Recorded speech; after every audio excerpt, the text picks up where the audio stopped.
Good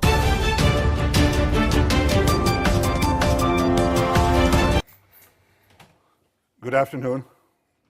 I'm glad you came here because I'd like to take the opportunity to puncture the lies and tell the truth. The truth is that Hamas still has thousands of armed terrorists in Gaza. It vows to repeat the savagery of the October 7th massacre and to do so again and again and again. It openly professes its goal to destroy the state of Israel. It subjugates Gazans. It steals their foods. It shoots them when they try to move to safe zones. And I think it's instructive that now many Gazans are fighting back. They're begging us, they're begging the world, free us, and free Gaza from Hamas. No nation can accept a genocidal terrorist organization, an organization committed to its annihilation, a stone's throw from its citizens. Our goal is not to occupy Gaza. Our goal is to free Gaza, free it from Hamas terrorists. The war can end tomorrow if Gaza, or rather if Hamas lays down its arms and releases all the remaining hostages. Gaza will be demilitarized. Israel will have overriding security responsibility. A security zone will be established on Gaza's border with Israel to prevent future terrorist incursions. A civilian administration will be established in Gaza that will seek to live in peace with Israel. That's our plan for the day after Hamas, and let me summarize it. 5 principles for concluding the war. 1, Hamas disarmed. 2nd, all hostages freed.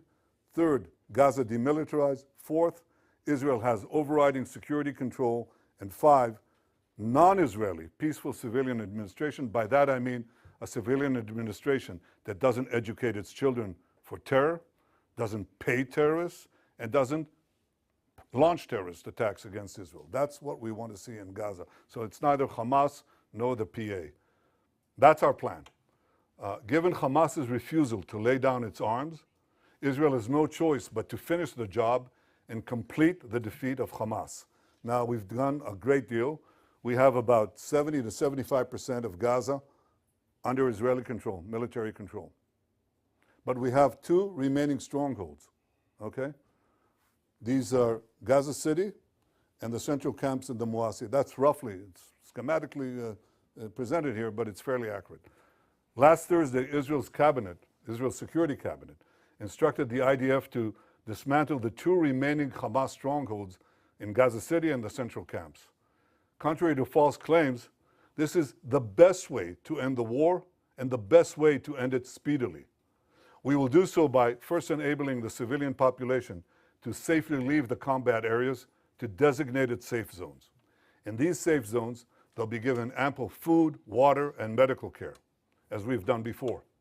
And again, contrary to false claims, our policy throughout the war has been to prevent a humanitarian crisis, while Hamas's policy has been to create it. Since the beginning of the war, Israel has let in close to 2 million tons of aid.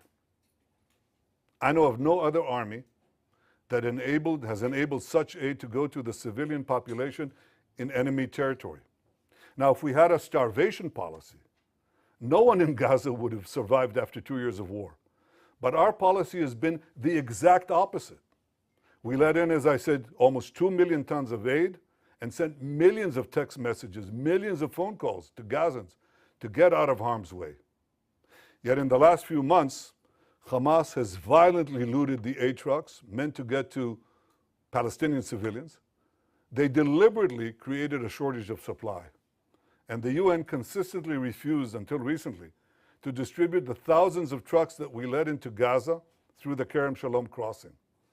So our problems, we've had tons of uncollected food rotting on the Gazan side of the border because the UN was and still is unwilling to deliver all of it. Here are the tons and tons and tons of humanitarian aid that Israel led in to the Gazan side of the Kerem Shalom crossing. It's just sitting there because it's not distributed. So now we're going to go around this obstacle. We are going around it by doing 3 things. 1, can I show this, please? Okay. Designating safe corridors for humanitarian aid distribution. No, that's showing the problem, not showing the solution, but here it is. First, designating rather safe corridors for aid distribution. You can go, you can drive trucks there, and you'll be safe. Second, increasing the number of safe distribution points managed by the Gazan humanitarian foundations.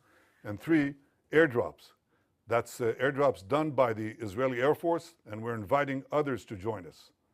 The result has been a humanitarian surge, which we're coordinating with President Trump and his team, and hundreds of trucks have gone in recent days. This is preventing hunger, but it's not prevented the global campaign of lies that we have all witnessed. So in Gaza, despite Hamas's obstacles, 2 million people are now getting access to humanitarian aid. But I'll tell you who isn't. The only ones that are being deliberately starved in Gaza are our hostages. This is Evyatar David. Look at his hand, at his arm. He's being deliberately starved by these Hamas monsters.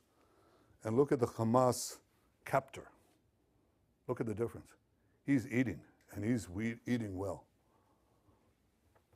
The purpose of this news conference is to puncture the lies and spread the truth, but that distortion has been propelled around the earth, almost the way that the Jewish people were maligned in the Middle Ages. Every massacre of the Jewish people was preceded by massive vilification. We were said to be spreading vermin to Christian societies. We were said to be poisoning the wells. We were said to slaughter Christian children for their blood. And as these lies spread around the globe, they were followed by horrific massacres, pogroms, displacements, finally culminating in the worst massacre of them all, the Holocaust. Today, the Jewish state is being maligned in a similar way. Everything that I told you could be verified easily, but it hasn't. And the international press has bought hook, line, and sinker Hamas statistics, Hamas claims, Hamas forgeries, and Hamas photographs. For example, these three children. The first one is Osama al-Raqub. He is in Italy getting treatment because Israel got him out. That's what he looks like today. He has a genetic disease that damages the lungs and digestive system. It makes it hard to absorb nutrients and gain weight, okay? So Israel facilitated Osama's travel to Italy, where he got the medical aid that transformed his position. The second one is Abdul Qadir al-Fayumi. He suffers from a genetic neurological disorder, spinal muscular atrophy, a degenerative condition that causes muscle wasting, weakness, and severe weight loss unrelated to nutrition. This was the real cause of his frail appearance, not starvation. In fact, he was treated in Israel in 2018. Doesn't help because it's a congenital disease and it defies most treatment at least. The third one is the most celebrated one. This is a New York Times cover photo. It's on the front page of Muhammad Zakaria Ayub and his mother. Muhammad Zakaria Ayub is suffering from a genetic illness which you're familiar with. It's called cerebral palsy. His mother is well fed and his brother is healthy. I'm looking right now into the possibility of a governmental suit against the New York Times because this is outrageous. Of course, the correction was postage size. I don't know where it was buried. But this is outrageous. These are the three most celebrated photos, and they're all fake. It's the kind of malignant lies that were leveled at the Jewish people in the Middle Ages. We won't suffer. We won't allow it to go unchallenged, and this is the purpose of this press conference.